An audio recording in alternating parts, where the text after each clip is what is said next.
Welcome to this Fabricville tutorial.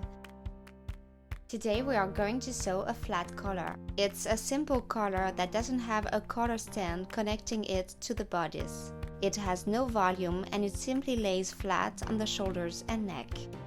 The pattern is very simple. It's composed of two identical pieces, the upper collar and the lower collar that will be interfaced. The important notches are at the shoulders and at the center back.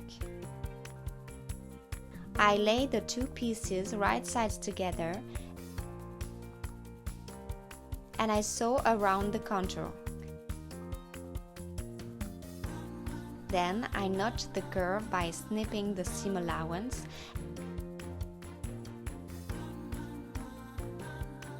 and turn it right side out.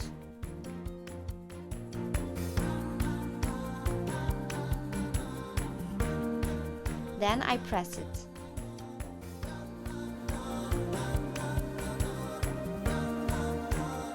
I'm going to sew the collar to the edge of the neckline after having stitched the shoulder seams.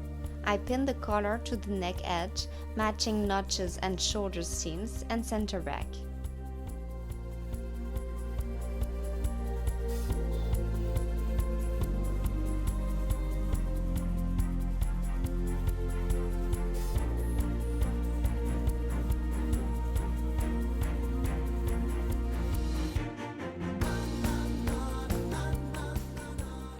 Then I stitch. To finish, I top stitch the collar with the seam allowance folded to the interior. And here is our flat collar. Thanks for watching.